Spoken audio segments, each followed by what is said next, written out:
What happens when a member of the royal family walks into daytime television and forgets where they are? In just 43 seconds, Prince Harry would go from charming guest to complete disaster, unleashing a tirade so entitled, so cutting, that it left Lorraine Kelly silent and the nation stunned.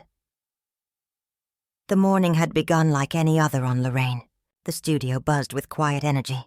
Cameras adjusted, mics checked. The crew moved with well-rehearsed rhythm.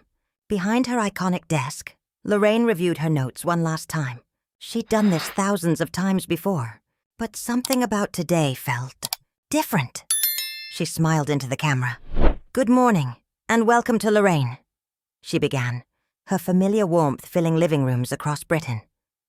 "I'm absolutely delighted to be joined this morning by Prince Harry, here to discuss his latest charitable work and new life abroad. Harry, thank you so much for being with us." Harry shifted in his seat. His body language was off, shoulders tight, jaw set. Gone was the relaxed charm audiences remembered. Something darker had replaced it. "Thank you for having me, Lorraine," he said. His tone was clipped, distant. Then came the jab. Though I must admit, I was expecting a bit more from the setup. The green room was disappointing. Lorraine blinked, momentarily thrown. In all her years on television, few guests had ever started an interview with a complaint. Still, her professionalism held. "Well," she said with a polite laugh, "I do apologize if our accommodations weren't quite up to royal standards. But I'm sure our viewers are more interested in hearing about your charitable work. Could you tell us a bit about that?" Harry leaned forward slightly, his voice hardening. "Actually, Lorraine, before we get to that, I think we need to address something. I was told this interview would be conducted with proper respect for my position. Yet here I am, sitting in what feels like a budget afternoon talk show set." The words hung in the air like a slap. The control room froze. Even the camera operators looked uneasy. Lorraine's smile faltered. "I beg your pardon?" she said quietly. "Harry, I'm not sure I understand. This is the same studio setup we use for everyone, from Hollywood stars to world leaders." Harry didn't blink. "And that's the problem, Lorraine. I shouldn't be treated like everyone else. I am a member of the British royal family, working or not. There are standards, protocols. The fact that I had to walk through the same entrance as your regular guests, sit in the same green room, use the same facilities. Well, frankly, it's insulting." The room fell silent. Lorraine, who had made a career of putting guests at ease, found herself completely blindsided. She drew a slow breath. "Harry," she said evenly, "I want to make sure I'm hearing you correctly. Are you suggesting you deserve special treatment because of your birth? Because from where I sit, everyone who comes on this show is treated with equal respect and dignity." That line seemed to ignite something. Harry's face reddened. His hands began to move sharply as he spoke. "Equal treatment?" he snapped. "Do you even know who you're talking to? I've spent my life serving this country, in uniform, in charity, in public duty. I've given everything to the British people, and now I'm being treated like some reality TV star here to plug a book." Lorraine's eyes softened, but her voice remained firm. "With respect, Harry, every guest who sits in that chair has given something of themselves. Teachers, doctors, veterans, volunteers. You've done meaningful work, yes, but it doesn't give you the right to diminish others, or to speak to me like this in my own studio." For a moment, neither of them moved. The studio was utterly still, the kind of silence that only happens when something real, something raw, cuts through the polite veneer of television. The prince's response came fast, his voice sharp enough to cut glass. "Your studio, Lorraine. Let me remind you of something. Without people like me, without the royal family, without the access and headlines we provide, shows like yours wouldn't even exist. You've built your career off our backs, interviewing us, dissecting our lives, profiting from our stories. The least you could do is show a bit of gratitude, instead of lecturing me about respect." The accusation landed like a slap. The air in the studio grew heavy, a mix of disbelief and quiet outrage. Lorraine's expression, always poised and warm, hardened for the first time. The faintest flash of steel appeared in her eyes. The sign long-time viewers knew, that she'd reached her limit. "I need to stop you right there," she said, her voice low but commanding. "In over 30 years of doing this job, I have never built my career on anyone's back. I've earned every bit of trust from my viewers by treating every guest, royal or otherwise, with fairness and respect.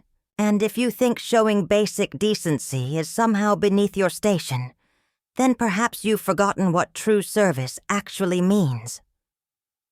Harry's face darkened. The words hit him, not as reason but as insult. Whatever composure he had left began to crack. "How dare you!" he hissed, his voice dropping to a dangerous whisper that carried more menace than a shout. "How dare you sit there and lecture me about service? You have no idea what I've sacrificed, what I've given up. You sit behind that desk reading from a teleprompter, tossing softball questions to celebrities, and you think that gives you the right to judge me?" Every eye in the studio was on Lorraine. The crew had gone still, boom mics suspended mid-air, cameras locked in place. They had seen difficult guests before, but nothing like this. "Harry," Lorraine said softly, her voice steady but firm. "I'm not judging your service. I'm addressing your behavior. You came here to have a conversation. But from the moment you sat down, all you've done is complain. About the green room, about the car, about how you were treated. Yet you've been shown nothing but kindness since the moment you arrived." But reason had long since left him. Harry leaned forward, pointing a trembling finger directly at her. A gesture that drew an audible gasp from the audience. "Kindness?" he spat. "You call this kindness? I should have been greeted personally by you when I arrived. There should have been proper security. The car wasn't even a luxury model. I am taking time out of my schedule to appear on your little morning show. And this is how I'm treated." The room froze. The studio audience sat in stunned silence. Even the camera operators, veterans of countless chaotic mornings, stood motionless. This wasn't the prince they thought they knew. This wasn't the soldier or the advocate. This was something else. Entitled, unguarded, angry. Lorraine took a breath, and in that moment she made a decision that would define her career. She would not flinch. She would not indulge this tantrum. Not from anyone. Not even a prince. "Let me be very clear," she said, her Scottish accent sharpening as her tone hardened. "You're right, Harry. You took time out of your schedule to be here. And I took time out of mine to prepare for this interview. My team worked tirelessly to make sure everything was perfect for you. The lighting, the notes, the timing. But what you seem to have forgotten is this. None of us owe you anything beyond basic human decency. And you've had plenty of that." Her voice steadied, cool and resolute. "Your title does not give you the right to treat people as though they exist for your convenience. Your birth does not make you more valuable than anyone else who walks through this studio door." Harry's face flushed crimson. His hands trembled against the arms of his chair. "You have no idea what you're talking about," he said, his voice cracking slightly with rage. "You sit here in your cozy little studio, with your cozy little life, asking your cozy little questions. And you think you can understand what it means to carry the burden of royal responsibility." Lorraine tilted her head slightly, her voice now laced with quiet disbelief. "Royal responsibility," she repeated. "Is that what you call this?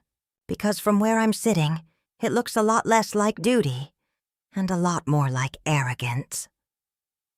The words landed with precision, clean, calm, and devastating. "Is this what you think your grandmother stood for?" She continued, her voice softening just slightly. "Is this how you honor the legacy of service she embodied? By walking into a studio and tearing down people who've done nothing but treat you with respect? That name, grandmother, seemed to pierce through the fury. For the first time, Harry faltered. His mouth opened as if to speak, but no words came out. Something flickered behind his eyes. A flash of guilt, or maybe recognition. And then, silence. The cameras kept rolling. Perhaps there was a flicker of recognition in his eyes. A brief, fleeting awareness of how far he had fallen from the standard his grandmother had set. But if there was any shame there, it was quickly buried under another wave of indignation. "Do not," he said, his voice rising until every corner of the studio could hear, "presume to bring my family into this.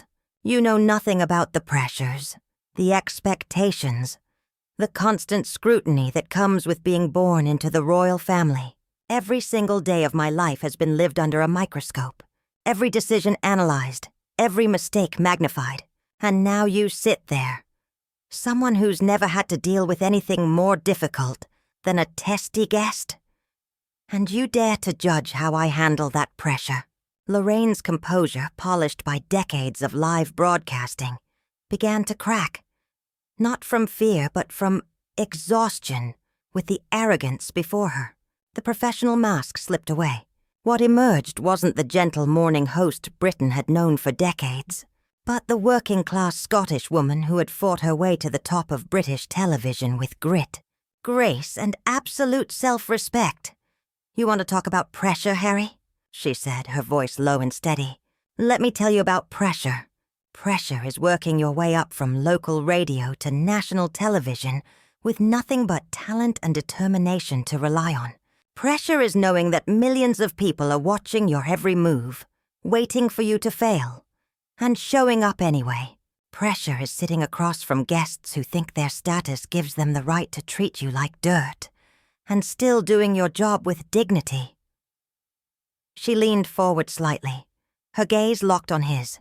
"But you know what the real pressure is? The pressure to hold on to your integrity when someone tries to bully you into accepting behavior you know is wrong. And that," she said, her voice firming, "is exactly what you're trying to do right now."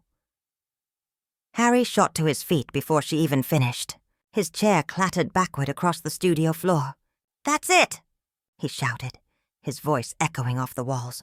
"I will not sit here and be lectured by some morning show host who thinks she knows better than me. This interview is over." But Lorraine didn't move. She stayed seated, her posture straight, her eyes unwavering. "Sit down, Harry," she said quietly. Not as a request, but as a command. The authority in her tone was enough to halt him mid-step.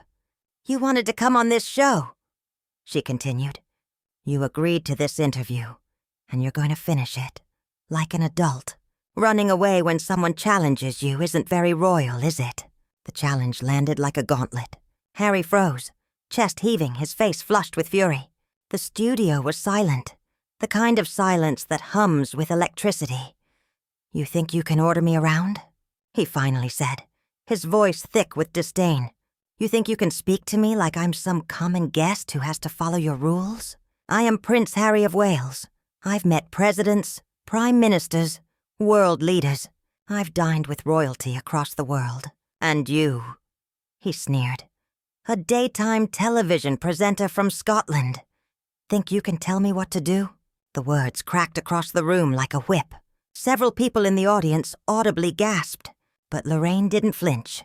If anything, she seemed to grow calmer, her presence expanding as Harry's unraveled. "Yes," she said simply. Her voice cut through the silence like a blade. "Yes, I can tell you what to do, because this is my studio. This is my show. And you," she said, pointing a steady finger toward him, "are my guest, which means you will show basic respect, or you will leave. Those are your options. There isn't a third one where you get to stay and behave like a spoiled child." Harry's mouth opened, then closed again. His rage sputtered, searching for a target that would hold still. For the first time he looked, uncertain. In his entire life, no one had ever spoken to him this way. Palisades had deferred. Military officers had saluted. Journalists had tread carefully. But Lorraine Kelly, calm, grounded, unafraid, was looking at him like a mother staring down a petulant son. "You have no idea who you're dealing with," he said finally, his voice low and dangerous. "I could destroy your career with a single phone call. I could make sure you never work in television again. Do you understand me?